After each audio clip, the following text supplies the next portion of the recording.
Hello, everyone. Today, we're uncovering a chilling mystery that unfolded in a seemingly peaceful park. Our story takes place in Piza Forest Park, a sprawling woodland in southern Moscow, Russia, named after the river that winds through it. Locals call it simply Piza Park. Long ago, it was a hunting ground for Russian nobility, and its historical remnants feel like a portal to a distant past.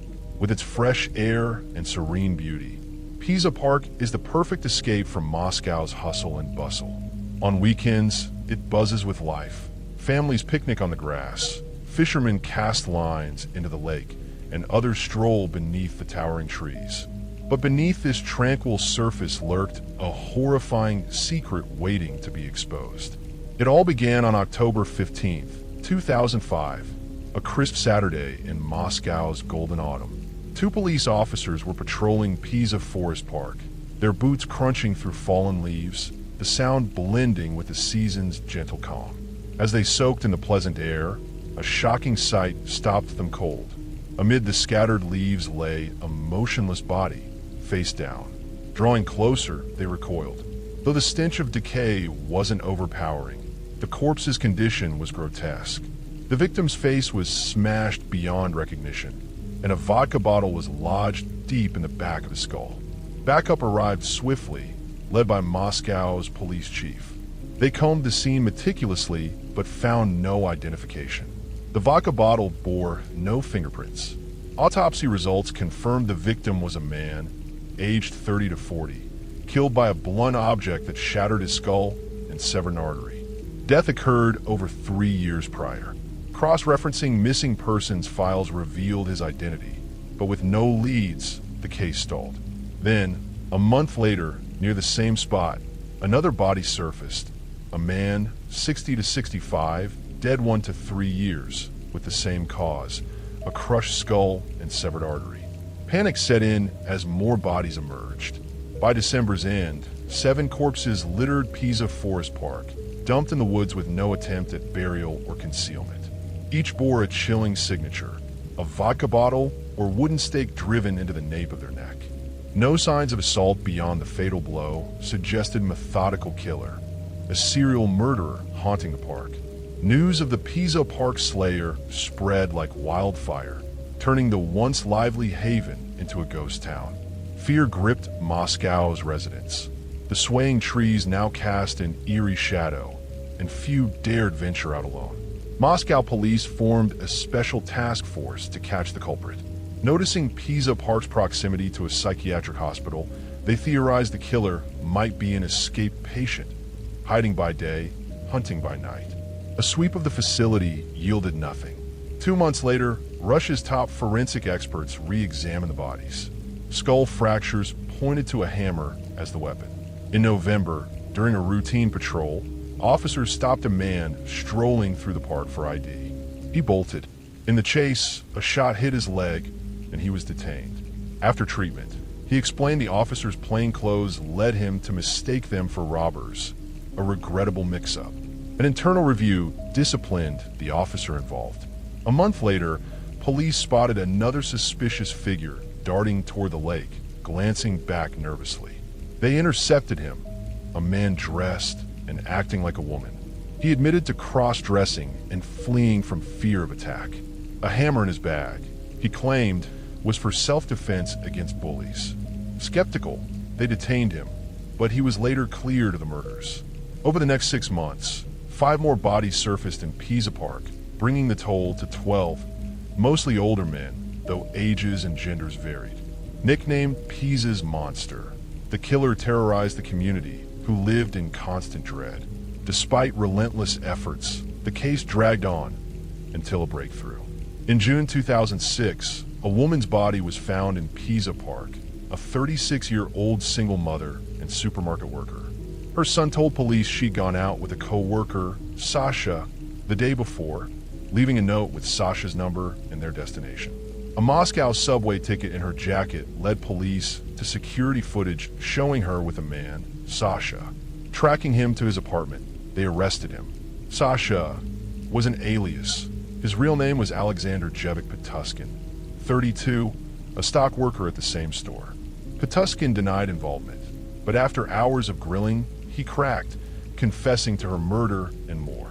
He lured her to Piza Park for a date, struggling with the urge to kill.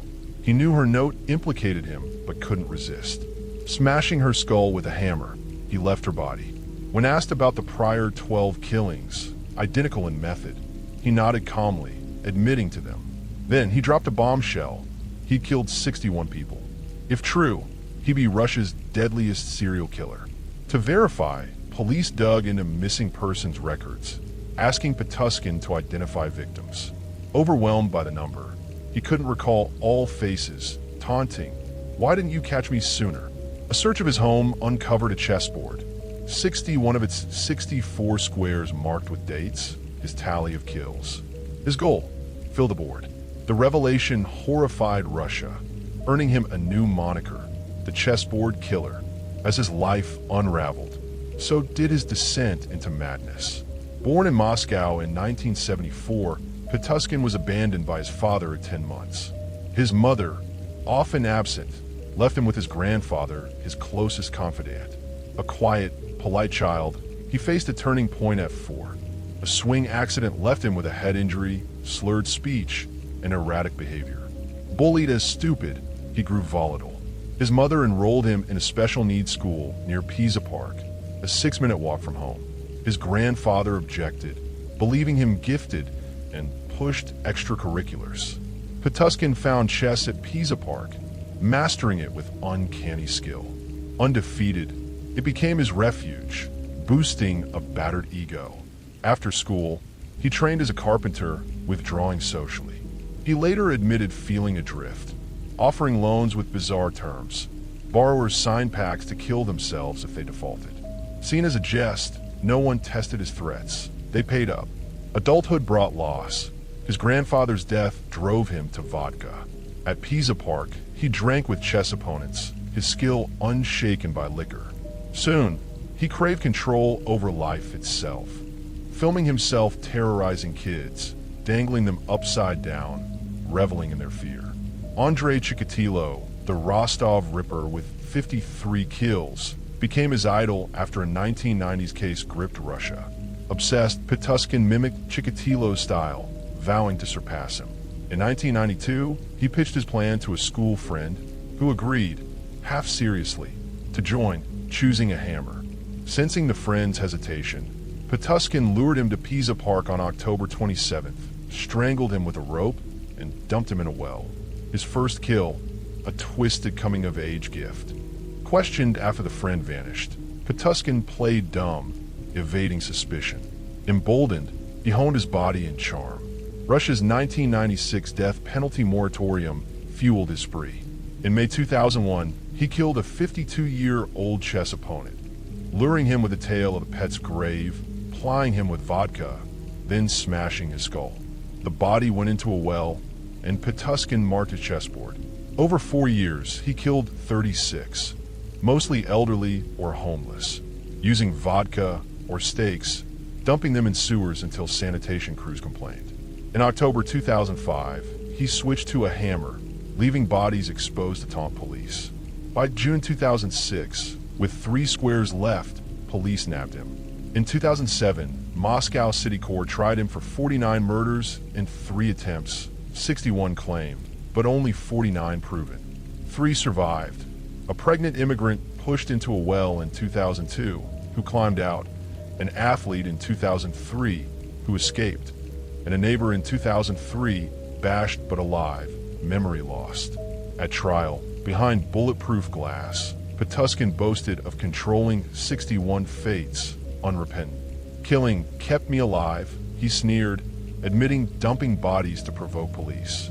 Psych evaluations found no insanity defense. His planning showed awareness, despite possible personality disorders.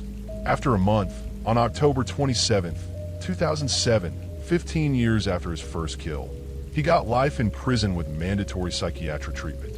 His mother wept, decrying the verdict, but refused interviews. Pituskin lived out his days in a remote Russian prison, unrepentant, his chessboard unfinished at 61, a grotesque legacy sealed behind bars. The case sparked debate over reinstating the death penalty, pitting justice against mercy. It inspired films and studies, probing the psyche of a killer shaped by trauma or pure evil. Was he a broken soul or a monster? Society grappled with missed warnings and its role in preventing such horrors. Pituskin's tale warns of indifference's cost, urging vigilance and compassion to protect the vulnerable and the sanctity of life. That's our story. See you next time. Goodbye.